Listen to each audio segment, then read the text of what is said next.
If you think the right way of growing business is to invest in technology, innovation, or automation, then my friend, you are wrong. तो मैं recently अभी Rory शटलैंड एक बहुत बड़े marketer उनका video देख रहा था। उसमें उन्होंने एक बहुत इंटरेस्टिंग पॉइंट रखा कि अ, बहुत सारे लोग अ, जाते हैं रैशनल जब अपग्रेडेशन की तरफ तो रैशनैलिटी की तरफ जाते हैं कि मुझे अ, इस यहाँ इस टेक्नोलॉजी पे इन्वेस्ट करना चाहिए, इस ऑटोमेशन पे इन्वेस्ट करना चाहिए, इस फीचर को अपग्रेड करना चाहिए, but they don't consider the fact of psychology. So इन्होंने एक पॉइंट बोला कि तुम्हारे पास दो टाइप ऑफ डेवलपमेंट के ऑप्शंस होते हैं, एक टेक्निकल और एक साइकोलॉजिकल डेवलपमेंट। तो टेक्नोलॉजिकल डेवलपमेंट मैं सिंपल वर्ड्स में बता देता हूँ, बहुत अच्छे से आपको पता ही होगा। जब मैं किसी फीचर्स में इन्वेस्ट करूँ, फॉर एग्जांपल हम ट्रेन को लेके चलते हैं। सो ट्रेन में टेक्निकल डेवलपमेंट क्या करेंगे हम लोग? ट्रेन की स्पीड बढ़ा देना, ट्रेन सीट्स एडजस्टमेंट, स्पेस ज़्यादा दे देना, ये सब टेक्निकल फीचर्स हो गए। अब यहाँ पर मैं साइकोलॉजिकल डेवलपमेंट की आ जाऊँ। तो साइकोलॉजिकल डेवलपमेंट क्या होगा? जैसे कि फॉर एग्जांपल मैं ट्रेन में वाईफाई लगा दूंगा, जिससे जो टाइम स्पेंड जो होगा लोगों का ट्रेन पे, वो बहुत ही ज़्यादा, मतलब अ, अच्छा हो जाएगा, क्वालिटी ऑफ टाइम बढ़ जाएगा, जिससे लोगों को ऐसा लगेगा कि ओके, मैं ट्रेन पे हूँ but it's not that boring. So ये एक ऐसा भी डेवलपमेंट हो सकता है। मैं ट्रेन में सुपर मॉडल्स को हिला दूंगा, तब लोग कहेंगे कि प्लीज प्लीज इस ट्रेन को धीरे करो। तो उन्होंने ऐसे ऐसे पॉइंट्स रखे थे जो कि बहुत इंटरेस्टिंग है। फॉर एग्जाम्पल, तुम्हें पता है लिफ्ट्स में तुम अपने आप को क्यों देख पाते हो?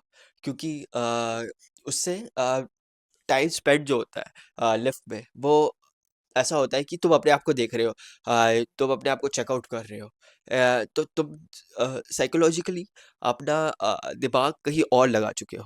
तुम ये नहीं देख रहे हो कि लिफ्ट इतना टाइम क्यों ले रहा है। एक और एग्जांपल है, जैसे कि आपने देखा होगा ईवी। अब ईवी आया है, न्यू जनरेशन ईवी है। तो ईवी में रेंज एंग्जाइटी होती है। तो वहाँ पर रॉरी कहते हैं कि जो हम लोग एक-एक परसेंटेज कम होके दिखाते हैं, इससे अच्छा कि हम ऐसा दिखा दें कि अभी बैटरी 90 प्लस है, अभी बैटरी 80 प्लस है, जिससे लोगों को कम क्लियरेंस रहेगा। फॉर एग्जांपल पेट्रोल, अगर मैं पेट्रोल का भी ऐसे दिखा दूँ कि अभी इतना-इतना, अभी इतना लीटर खत्म हो गया, इतना मिलीलीटर खत्म हो गया, तो वो एक एंग्जायटी की तरफ ज़्यादा चले जाएगा। सो इन द एंड कि तुम चाहोगे कि हाँ 20 के नीचे मुझे एक एक परसेंटेज पता चले, बट उससे पहले मुझे ऐसा रहे कि 80 से प्लस है, तो उससे रेंज एग्जाइटी कम हो सकती है। बैटरी बढ़ाने से, एनर्जी डेंसिटी ज़्यादा वाली बैटरी लगाने से बेहतर होगा। अ, हम लोग रैशनल आंसर्स की तरफ जाते हैं जब हम लोग बिजनेस को डेवलप करने की कोशिश करते हैं, बट एक क्रिएटिव आंसर भी होता है। मैं एक लास्ट एग्जांपल अभी दूँगा, फॉर फ्लाइट्स। जब आप फ्लाइट की बुकिंग के लिए जाते हैं, तो आपको देखना कि वहाँ पर ऑप्शंस रहते हैं, इकोनॉमिक, प्रीमियम इकोनॉमिक और बिज़नेस। तो अ, आपको पता कैसे चलेगा लोगों को कि प्रीमियम इकोनॉमिक और इकोनॉमिक की प्राइसिंग में ज़्यादा डिफरेंस नहीं है? जब मैं दोनों की, सॉरी यार मेरी स्टोरेज खत्म हो गई थी तो वो फ्लो टूट गया। वेल, मैं था फ्लाइट। तो फ्लाइट में ऑप्शंस होते हैं, 3 ऑप्शंस होते हैं सीट के, इकोनॉमिक, प्रीमियम इकोनॉमी और बिज़नेस। तो इफ़ यू वांट कि प्रीमियम इकोनॉमी की सीट्स ज़्यादा सेल हो, और तो हमें क्या करना पड़ेगा, प्रीमियम इकोनॉमी, इकोनॉमी और बिज़नेस, इन तीनों की प्राइसिंग को साथ में लाना पड़ेगा। तब जब कस्टमर को पता चलेगा कि प्रीमियम इकोनॉमी और इकोनॉमी की सीट्स में बहुत कम डिफरेंस है।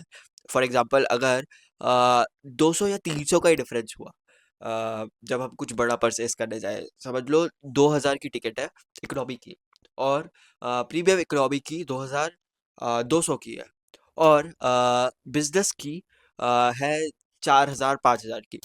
तो आप ट्राई करोगे कि हाँ ठीक है, मैं प्रीमियम इकोनॉमी की बात बाय कर सकता हूँ, क्योंकि उतना डिफरेंस नहीं है प्राइस। तो हर चीज का आंसर एक रैशनल आंसर हो ये नहीं हो सकता, बहुत क्रिएटिव आंसर भी हो सकते हैं। तो मुझे ये पॉइंट बहुत अच्छा लगा था, इसलिए मैं आप लोग सबके साथ ये शेयर कर रहा था। सो अगर आपको इस वीडियो से कुछ बेनिफिट मिला होगा तो प्लीज़ सब्सक्राइब करना और सपोर्ट करना मुझे।